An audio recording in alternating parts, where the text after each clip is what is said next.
یہ قرآن ایک بابرکت کتاب ہے جسے ہم نے آپ صلی اللہ علیہ وسلم پر نازل کیا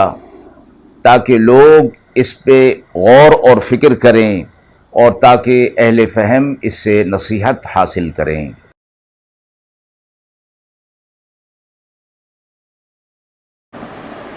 بسم اللہ الرحمن الرحیم۔ السلام علیکم ورحمۃ اللہ وبرکاتہ۔ ناظرین کرام، درس قرآن مجید کے آج کے اس پروگرام میں ہم سورہ صافات کی آیت نمبر 149 تا 166 کا ترجمہ اور تفسیر پیش کریں گے اور آخر میں پوچھے گئے سوال کا جواب ہوگا۔ اعوذ باللہ من الشیطان الرجیم، بسم اللہ الرحمن الرحیم۔ فاستفتهم ألربك البنات ولهم البنون أم خلقنا الملائكة إناثا وهم شاهدون ألا إنهم من إفكهم ليقولون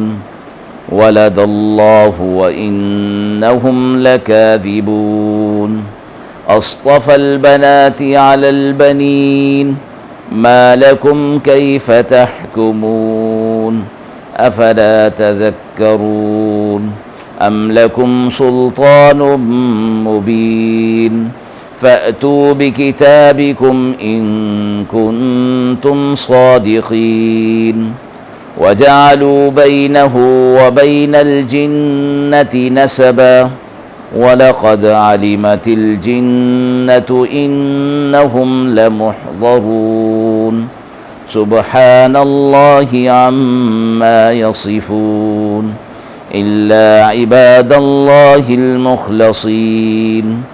فَإِنَّكُمْ وَمَا تَعْبُدُونَ مَا أَنْتُمْ عَلَيْهِ بِفَاتِنِينَ إلا من هو صال الجحيم وما منا إلا له مقام معلوم وإنا لنحن الصافون وإنا لنحن المسبحون۔ آیات مبارکہ کا ترجمہ ملاحظہ فرمائیں۔ بس اب ان سے پوچھئے کہ آپ کے رب کے یہاں بیٹیاں ہیں اور ان کے یہاں بیٹے، یا ہم نے بنایا فرشتوں کو عورت اور وہ دیکھتے تھے؟ خوب سن لو، وہ اپنا جھوٹ کہتے ہیں کہ اللہ کے ہاں اولاد ہے اور بے شک وہ جھوٹے ہیں۔ کیا اس نے پسند کی بیٹیاں بیٹوں کی نسبت؟ کیا ہو گیا تم کو، کیسا انصاف کرتے ہو؟ کیا تم دھیان نہیں کرتے؟ یا تمہارے پاس کوئی دلیل ہے کھلی ہوئی تو لاؤ اپنی کتاب اگر تم سچے ہو۔ اور رشتہ قرار دیا ہے انہوں نے اللہ اور جنوں میں، اور جنوں کو تو معلوم ہے کہ بے شک وہ پکڑے ہوئے آئیں گے۔ اللہ پاک ہے ان باتوں سے جو یہ بتاتے ہیں، مگر جو اللہ کے مخلص بندے ہیں سو تم اور جن کی تم عبادت کرتے ہو کسی کو اس کے ہاتھ سے بہکا کر نہیں لے سکتے مگر اسی کو جو دوزخ میں پہنچنے والا ہے، اور ہم میں جو ہے اس کا ایک ٹھکانہ مقرر ہے، اور ہم ہی صف باندھنے والے ہیں اور ہم ہی اللہ کی تسبیح بیان کرنے والے ہیں۔ پچھلی آیت میں حضرات انبیاء علیہ السلام کے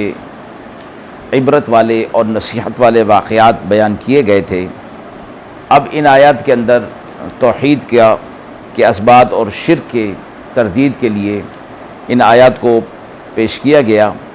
اور یہاں کفار میں جو ایک شرک کی ایک خاص قسم تھی، یعنی وہ اللہ تبارک و تعالیٰ کے لیے فرشتوں کو اللہ کی بیٹیاں قرار دیتے تھے۔ یہ ایک شرک کی قسم تھی جو ان کے اندر موجود تھی، اور کہا کرتے تھے کہ فرشتے اللہ تعالیٰ کی بیٹیاں ہیں اور جنات کی سردار زادیاں فرشتوں کی مائیں ہیں، نعوذ باللہ۔ کفار کے اسی عقیدے کی تردید ان آیات کے اندر فرمائی گئی، اور یہ فرمایا گیا کہ جس طرح کیا تم یہ عقیدہ رکھتے ہو کہ اللہ تعالیٰ کے لیے بیٹیاں ہیں، حالانکہ تمہارے اپنے رسم و رواج کے مطابق تم اپنے لیے بیٹیوں کو عار سمجھتے ہو، اور پھر جو چیز اپنے لیے عار سمجھتے ہو اللہ تعالیٰ کے لیے اس کی نسبت کیسے کرتے ہو، اس چیز کی نسبت اللہ کی طرف تم کیسے کرتے ہو؟ اور پھر تم نے فرشتوں کو جو اللہ کی بیٹیاں قرار دیا، کیا تمہارے پاس اس کی کوئی دلیل ہے؟ اگر دلیل ہے تو فرمایا کہ اس کو پیش کیا جائے، اور فرمایا کسی قسم کے دعوے کو ثابت کرنے کے لیے 3 قسم کے دلائل ہو سکتے ہیں، ایک مشاہدہ، دوسرا نقلی دلیل یعنی کسی ایسی ذات کا قول جس کی سچائی مسلم ہو، اور تیسرا عقلی دلیل۔ جہاں تک مشاہدے کا تعلق ہے، ظاہر ہے کہ اللہ تبارک و تعالیٰ کو فرشتوں کی تخلیق کرتے ہوئے انہوں نے نہیں دیکھا، تو فرمایا گیا کیا تم نے یہ دیکھا تھا کہ اللہ تعالیٰ فرشتوں کو جب تخلیق کر رہا تھا تو وہ فرشتوں کو اپنی بیٹیاں قرار دے رہا تھا؟ مراد یہ تھا کہ یہ بات بھی نہیں ہے اور تمہارا یہ عقیدہ بھی بالکل درست ہے، اس لیے مشاہدے والی جو دلیل ہے وہ بھی رد ہو گئی اور اس کا بھی انکار ہو گیا۔ اب دوسرا طریقہ رہی نقلی دلیل، وہ بھی تمہارے پاس نہیں، اس لیے کہ قول ان لوگوں کا معتبر ہوتا ہے جن کی سچائی مسلم ہو۔ اس کے برخلاف جو لوگ اس عقیدے کے قائل ہیں وہ جھوٹے لوگ ہیں اور اپنی طرف سے یہ عقیدہ انہوں نے بنا لیا، اس لیے نقلی دلیل بھی یہاں پر رد ہو گئی اور اس کا بھی انکار ہو گیا۔ تیسری دلیل فرمایا جس کو عقلی دلیل کہتے ہیں، وہ بھی فرمایا تمہاری تائید نہیں کرتی، اس لیے کہ خود تمہارے خیال کے مطابق بیٹیاں بیٹوں کے مقابلے میں کم رتبہ اور درجہ رکھتی ہیں۔ اب جو ذات تمام کائنات کے خالق اور مالک اور افضل ہو، وہ اپنے لیے کم رتبے والی چیز کو کیسے گوارا کرے گی، کیسے پسند کرے گی؟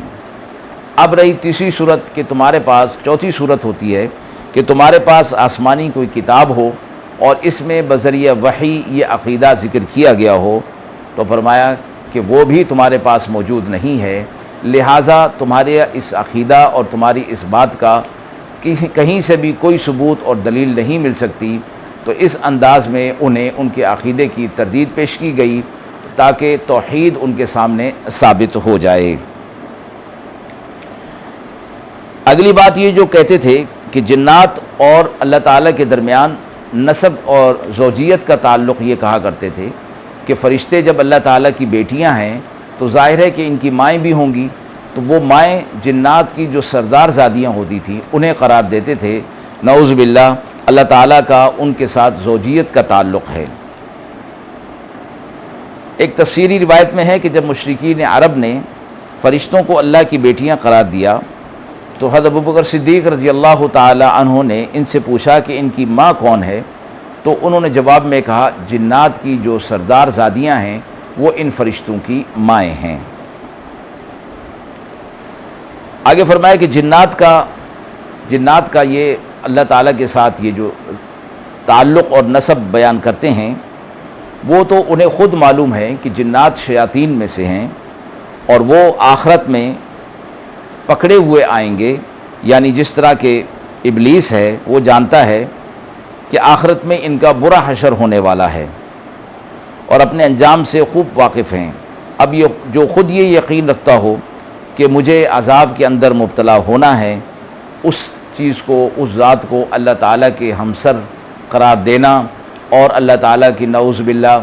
زوجیت کا تعلق ان کے ساتھ ثابت کرنا کتنا برا ہوگا۔ رہے فرشتے تو ان کی زبان سے یہ بات بتا دی گئی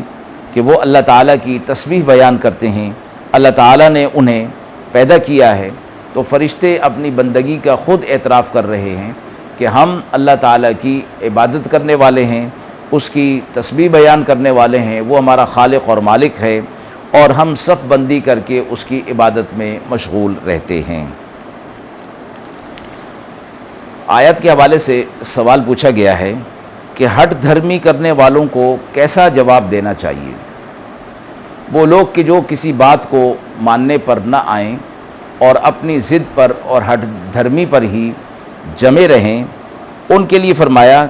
کہ ان کو جو جواب دیا جائے گا وہ الزامی جواب دینا زیادہ مناسب ہوتا ہے۔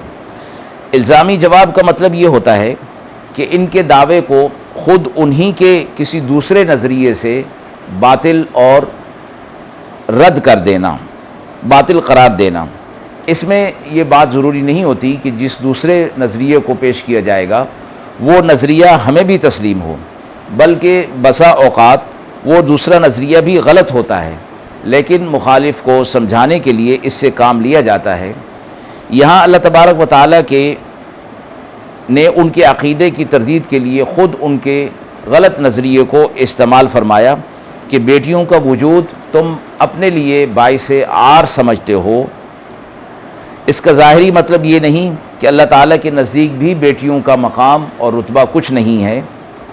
بلکہ یہ مطلب ہے کہ اگر وہ فرشتوں کو خدا کی بیٹیوں کے بجائے خدا کے بیٹے کہتے تو یہ درست ہوتا، یہ بات بھی نہیں، بلکہ یہ ایک الزامی جواب ہے جس کا مقصد انہی کو ان کے برے عقیدے کی تردید کرنا ہے کہ اس قسم کے عقائد کا حقیقی جواب تو یہی ہوتا ہے۔ اللہ تبارک و تعالیٰ نے جو قرآن مجید کی دوسری آیات کے اندر مذکور فرمایا کہ اللہ تعالیٰ کی ذات بے نیاز ہے اور اسے نہ کسی اولاد کی ضرورت ہے، نہ اسے کسی نے پیدا کیا، نہ وہ کسی سے پیدا ہوا، اور نہ اس کی شان کے مناسب یہ بات ہے کہ اس کے لیے اولاد ہو۔